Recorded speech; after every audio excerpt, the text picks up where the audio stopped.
Hello everyone, and welcome back to Bruising. My name's Roland Parker. I'm a family member here, and we're just doing this is the second episode in a series of live videos where we're just going to go over some history of the house, give you a bit more information about what happens here, what can be done here, and if you're looking for a potential wedding venue, what you can use, and the assets that you have with us. So you'll see behind me, I'm in quite a grand room. We call this the Regency Drawing Room. It's called a drawing room for the reason that you draw away from a party or from the rest of the house. So you come in a room like this for this is not us now. We use it for different aspects now, but you come into a room like this to get some peace and quiet. Come on a Sunday. It's very light, so the light I'm standing on here is just in front of a big window. And what we use this for now is for parties, for events. So I can remember when I was growing up, we used to have live music in here with a band and a drum set, and I'd come in and ask the drum player, "Do you mind if I have a go?" And absolutely thrash the hell out of these drums with when I was about 8 years old, with all the guests kind of looking at me thinking, "Come on, calm down." But who can blame it? It's a drum set. And Sophie, Sue, so you're going to get married in here. That's quite exciting. We've done quite a few weddings in here recently. I was actually lucky enough to be a photographer for one in 2018, Christmas Eve, I think it was. So lovely Christmas decorations. It was just for two people. Beautiful wedding. I was quite privileged. And it was a really nice day as well, sunny. So just because it's in winter in December doesn't mean it's going to be rubbish weather. So this room was designed by a man called Geoffrey Wyatt and built in 1805. I was speaking to my dad just before this, getting some swatting up answers. And the person who funded this was a man called Thomas Lister Parker, who shelved this wing of the house and put up this quite grand drawing room. And he funded this. Should I go into more history? Yeah, he funded this by selling off land which the Parkers had accumulated over the 300 years previous to it actually being built. And now, like I said, we use it for parties, which is a really nice setting and entertaining guests. So, like I said, you can get married in here if you so desire. And if we can seat about 60 people in here, and it's for smaller parties. The barn seats up to about 130. This is a much smaller, much more intimate event. So I've got some artifacts here for us to look at.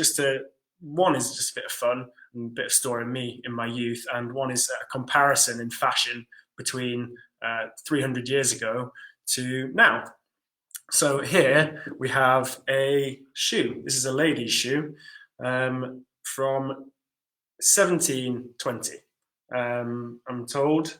And so as you can see, it's completely different. Got the very straight end, so it's not exactly designed for comfort, or it may have been. That might have been comfortable at the time. It's still quite a high heel, so it's probably about a 4-inch heel there.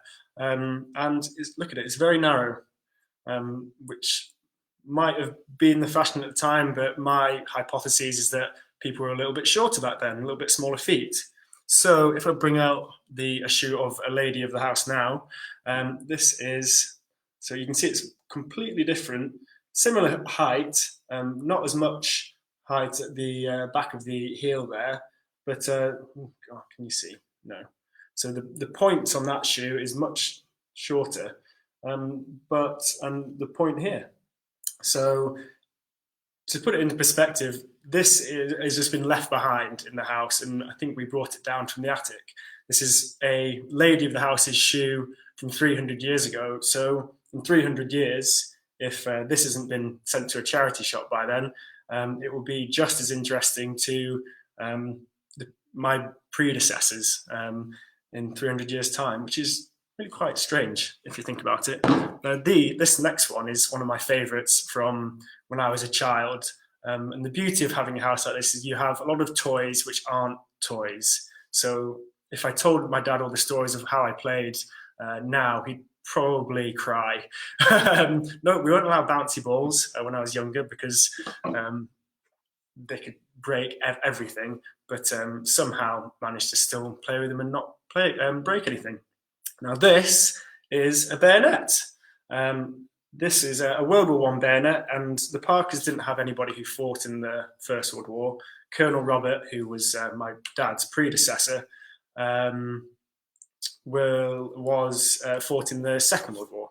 But this is a First World War bayonet, and it's one of my favourite toys when I was younger. So it's not sharp at all, pointy, but a dull blade, and used to just run around with this out, killing my fantasy enemies. I was told I was never allowed to kill my sister or stab my sister. I'll never kill her.